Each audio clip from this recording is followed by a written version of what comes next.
বিভূতিভূষণ বন্দ্যোপাধ্যায়ের গল্প রাক্ষসগণ। বিপত্নিক হবার অল্পদিন পরেই সুরেশ সলিমপুর স্টেশনে বদলি হয়ে গেল। মাঠের মধ্যে ছোট্ট স্টেশন, নিকটে লোকজনের বাস খুবই কম। রেলের কোয়ার্টারে বড়বাবু পুত্র পরিবার নিয়ে বাস করেন। কিছু দূরে একটা ছাত্রবৃত্তি স্কুল আছে। তার শিক্ষকগণ স্কুলের নিকটেই একটা বড় আটচালা ঘরে মেস করে থাকেন। এছাড়া বড় একটা বসতি নেই। বিপত্নিক হবার অল্পদিন পরেই সুরেশ সলিমপুর স্টেশনে বদলি হয়ে গেল। মাঠের মধ্যে ছোট্ট স্টেশন, নিকটে লোকজনের বাস খুবই কম। রেলের কোয়ার্টারে বড়বাবু পুত্র পরিবার নিয়ে বাস করেন। কিছু দূরে একটা ছাত্রবৃত্তি স্কুল আছে। তার শিক্ষকগণ স্কুলের নিকটেই একটা বড় আটচালা ঘরে মেস করে থাকেন। এছাড়া বড় একটা বসতি নেই। বিকেলের ট্রেনখানা রওনা করে দিয়েই সুরেশ স্কুল মাস্টারের মেসের বাসায় তাস খেলার আড্ডায় যায়। সন্ধ্যা 7টার সময় ডাউন যাত্রী গাড়ি আসবার পূর্ব পর্যন্ত সেইখানেই থাকে। পরে খানিকক্ষণ স্টেশনের কাজকর্ম করবার পর রাত্রি 9:30টায় শেষ গাড়ি রওনা করেই নিজের কোয়ার্টারে ছোট্ট ঘরটিতে ফিরে এসে ওবেলার রাখা বাসি রুটি তরকারি খাওয়ার পরে সারাদিনের কর্মক্লান্ত শরীরটাকে নিঃসঙ্গ শয্যায় লুটিয়ে দিয়ে আপন মনে কত কথা ভাবে। ব্রাঞ্চ লাইনের স্টেশন। রাত্রে আর ট্রেন নেই। জানালার বাইরে খোলা আকাশটা নক্ষত্র ভরা। একটা মাদার গাছের ডালপালা গরাদের গায়ে এসে ঠেকেছে।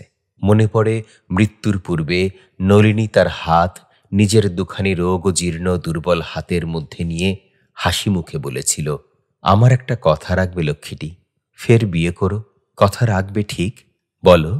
সে নলিনীর মুখে হাত চাপা দিয়ে বলেছিল, ছি, ওসব কথা কি বলতে আছে? তুমি সেরে উঠবে। ডাক্তারবাবু তো বলেছেন পূর্ণিমাটা কেটে গেলেই পথ্যি দেবেন। ওরকম কথা আর তুলো না। মা ভয় পেয়ে কান্নাকাটি করবেন। ছি। সে পূর্ণিমা কাটেনি। কর্মভার নত নিরানন্দ প্রবাসের দিনগুলিতে নলিনীর এই স্মৃতি মাঝে মাঝে কাজের ফাঁকে ফাঁকে সুরেশের অন্য মনস্ক মুহূর্তগুলি মধুর রসে ভরিয়ে তোলে। নিশীথে ফোটা রজনীগন্ধার মিঠা মৃদু সুবাসের মতো, বিশেষ করে এই সব রাত্রে যখন সে একা। মাঘ মাসের সকালবেলা এইমাত্র স্টেশন থেকে এসে রাঁধতে বসেছে। একটি 12-13 বছরের অপরিচিতা মেয়ে একখানা থালা হাতে ঘরে ঢুকে লাজুক সুরে বললে, মা পাঠিয়ে দিলেন। থালাতে 6-7টি বাটিতে নানা তরকারি। সুরেশ হঠাৎ বড় সন্ত্রস্ত হয়ে উঠল। কি করা উচিত ঠিক করতে না পেরে তাড়াতাড়ি তরকারি বাটি থেকে তরকারি নামিয়ে সেগুলো খালি করে দেবার চেষ্টায় একটা অনর্থক ব্যস্ততার আমদানি করে বসল যে মেয়েটি মৃদু হেসে বললে, বাটি এখন থাক, রেখে দিন আপনি, ঝি এসে নিয়ে যাবে এখন। শুধু থালাখানা উঠিয়ে নিয়ে সে চলে গেল। সুরেশ ভাবলে বড়বাবুর বাসা থেকে এসেছে বটে, কিন্তু বড়বাবুর নিজের মেয়ে নয় সে জানে। এতদিন এ মেয়েটিকে কখনো দেখেও নিত। বেশ শান্ত মুখখানি। মাসখানেক কেটে গেল। ব্রাঞ্চ লাইনের স্টেশনে ছোটবাবুর জীবন সকাল সন্ধ্যা একঘেয়ে একরঙা ছবির মতো বৈচিত্র্যহীনভাবে কেটে চলেছে। সেই মেয়েটি আরও কয়েকবার নানা কাজে সুরেশের বাসায় যাতায়াত করেছে। মেয়েটি বড়বাবুর ভাগিনেই। মা নেই। বাপ পদ্মার উপরে কোন এক স্টেশনে চাকুরি করেন। সম্প্রতি মামার বাড়ি এসেছে বেড়াতে। মামিমাকেই মা বলে ডাকে। এসব খবর সুরেশ ক্রমে জানতে পারে। একদিন কি কাজে মেয়েটি এলো। সুরেশ কথায় কথায় বললে, রেনু, পানগুলো আজ কতদিন ধরে পড়ে রয়েছে, সাজা অভাবে খাওয়া হয় না, গোটা কতক সেজে রেখে যাবে। রেনু অমনি পান সাজতে বসে গেল। নিপুণ হাতে এক রাশ পান সাজা শেষ করে সে তাগিদ দিয়ে কলঙ্ক ধরা অপরিষ্কার কাঁসার ডিবেটা সুরেশের বাক্সের কোণ থেকে বার করে নিয়ে সেটা খানিকক্ষণ বসে বসে বালি দিয়ে মেজে ঝকঝকে করে তুলল। বিছানার ধারে পানি ভর্তি ডিবেটা রেখে দিয়ে হাসি মুখে বললে, 2 আনা পয়সা দিন আমাকে। সুরেশ বুঝতে না পেরে বললে, কেন বলো তো? বউ মারা গিয়ে সন্ন্যাসী হয়েছেন বুঝি? না মশলা, না একটু এলাচ দালচিনি, শুধু ধানের চাল দিয়ে পান সাজা। পয়সা দিন, আমি ভজুয়া পয়েন্টসম্যানকে দিয়ে আনিয়ে রাখবো বাজার থেকে। এক একদিন তার কোটটার পকেট থেকে ময়লা রুমালখানা, বালিশের তোয়ালেখানাকে সাবান দিয়ে ধুয়ে রৌদ্রে দড়ির টানায় মেলে দিয়ে চলে গিয়েছে। ট্রেন পাস করে বাসায় ফিরে এসে সে দেখতে পায়। তারপর উপরি উপরি দিন কয়েক সে অদৃশ্য সেবা হস্তের সন্ধান পাওয়া যায় না। হঠাৎ অপ্রত্যাশিতভাবে একদিন চোখে পড়ে ঘরের তক্তপোষের নিচে তার ছোট পাথর বাটিতে এক বাটি বেলের শরবতকে সযত্নে ঢাকা দিয়ে রেখে গিয়েছে। স্কুল মাস্টারদের মেসের বাসায় তাস খেলার ফাঁকে ফাঁকে অন্যমনস্ক হয়ে পড়ে। টিকিট বিক্রির জানালায় পয়সা গুনে দিতে দিতে ভুল হয় নির্জন শয্যা প্রান্তের সাথী মাদার গাছটার অন্ধকার ডালপালার সীমারেখা আরও অদ্ভুত অদৃষ্টপূর্ব মনে হয়। ঝি পাঁচির মা সেদিন অত্যন্ত বেলায় কাজ করতে এলো। কৈফিয়তের সুরে বললে, একটু বেলা হয়ে গেল বাবু, এই দুপুরের গাড়িতেই রেণু দিদি আবার চলে যাবে কিনা, তাই সকাল সকাল বড়বাবুদের পাঠ সেরে তবে আসছি। সুরেশ যেন আকাশ থেকে পড়ল। বললে, রেণু আজ চলে যাবে? কই তা তো, কেন আজ কেন? আমি তো কিছুই জানি নে। কথাটা বলেই সে নিজের ভুল বুঝতে পেরে চুপ করে রইল। পরের বাড়ির মেয়ে, তার সঙ্গে তো পরামর্শ করে মেয়েটির যাতায়াত ধার্য করা হবে না। যায় যাক না, তার কি? পাঁচির মা বললে, নিজের বাপের কাছে চলে যাবে। বাপ সেখানে বিয়ের সম্বন্ধ করেছে কিনা তাই মেয়ে দেখতে আসবে। গেলেই বাঁচে, যে মামি খাটিয়ে খাটিয়ে মুখে রক্ত উঠিয়ে মারে। না একটু যত্ন, না একটু আত্মি। 12টার ডাউন ট্রেন আসবার বেশি দেরি নেই। সুরেশ এইমাত্র খেয়ে উঠে পান মুখে দিয়ে কোট পরছে। রেণু বাসার সদর দরজা পার হয়ে উঠোনে এসে ঢুকল। একটু যেন ইতস্তত করে পরে ঘরে ঢুকে বললে, আমার একটা সেফটি পিন সেদিনকে এখানে ফেলে গিয়েছি। সুন্দর করে চুল বাঁধা, পরনে খয়েরি রঙের জমির উপর প্লেন জরির কাজ করা ছেলে মানুষের মতো শাড়ি, গলায় সরু চেনহার, একরাশ ঘন কৃষ্ণ চুলে ভরা শান্ত মুখ। সুরেশ বললে, তুমি আজ চলে যাবে রেণু? কই, সে কথা তো জানি নে। এই 12টার গাড়িতেই বুঝি? রেণু একোন ওকোন কি খুঁজছিল।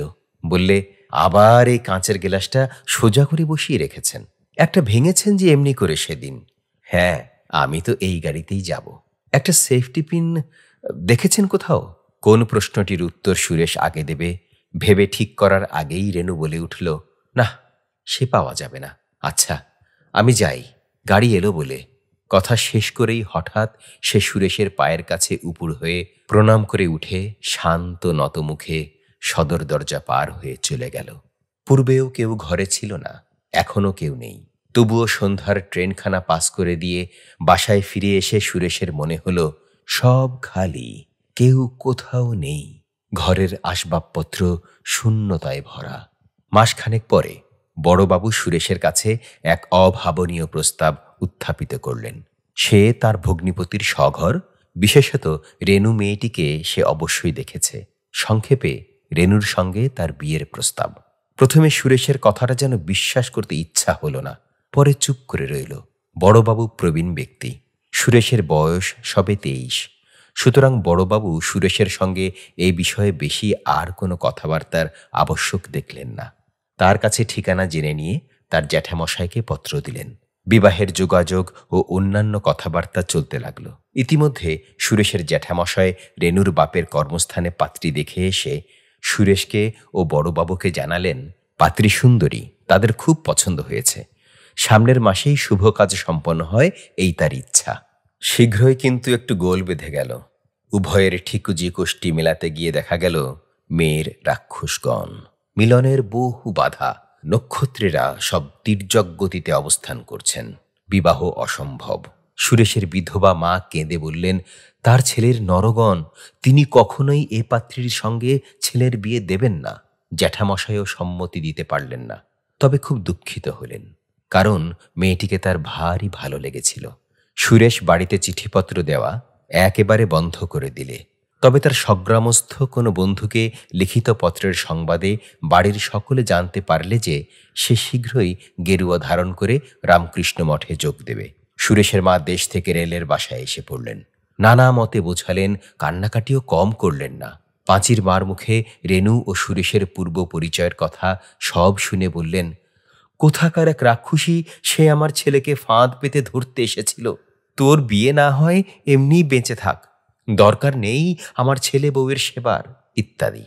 বিবাহ হল না। বিবাহ ভাঙবার পর থেকে বড়বাবুর বাসার সঙ্গে সুরেশের সদ্ভাবও আর তেমন রইল না।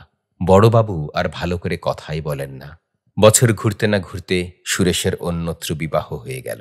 অবস্থাপন্ন ঘরের সুন্দরী মেয়ে, নাম আভাবতী, বেশ নম্র, লাজুক। সুরেশের বিবাহের অল্পদিন পরেই নববধূকে রেলের বাসায় নিয়ে এলো, মাদার গাছের তলাকার ছোট্ট বাসাটিতে।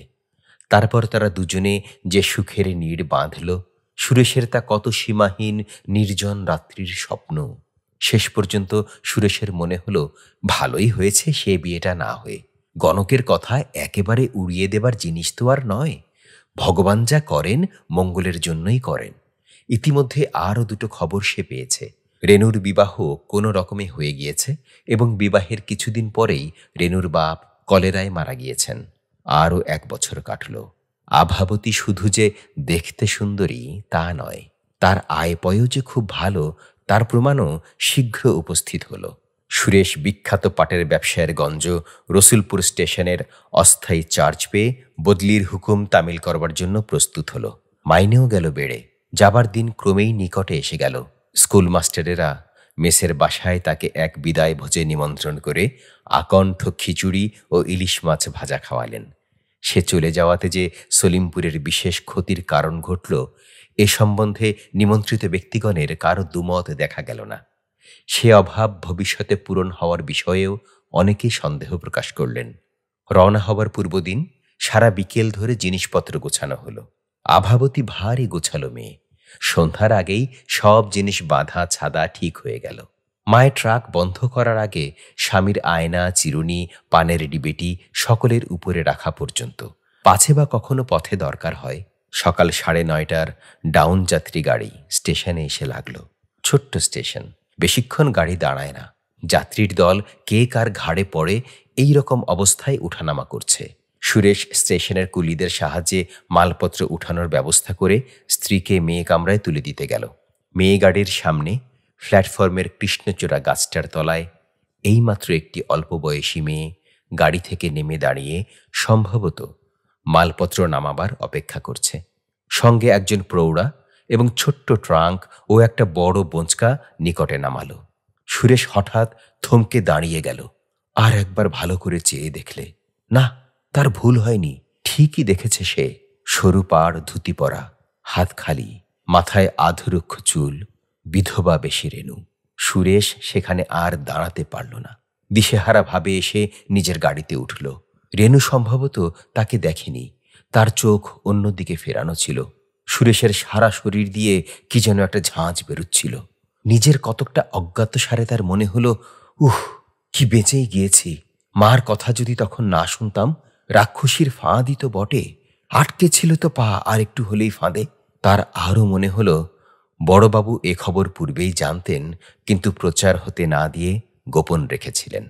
তারপর কখন গার্ড হুইসেল দিয়েছে, কখন গাড়ি চলেছে, এসব তার খেয়াল নেই।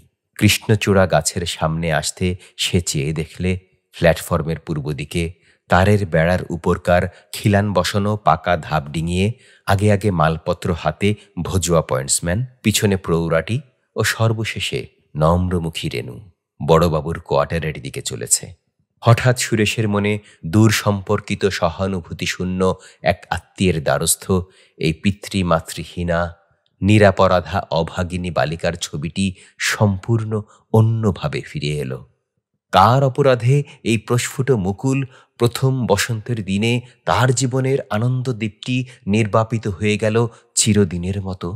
দ্রুতগামী ট্রেনের জানালা দিয়ে মুখ বাড়িয়ে সে আর একবার চেয়ে দেখলে রাক্ষসগণের মেয়ে ততক্ষণে বড়বাবুর সদর দরজায় পৌঁছে দাঁড়িয়ে আছে। দরজা তখনও খোলা হয়নি। বোধহয় ভজুয়া কাউকে ডাকতে গিয়ে থাকবে।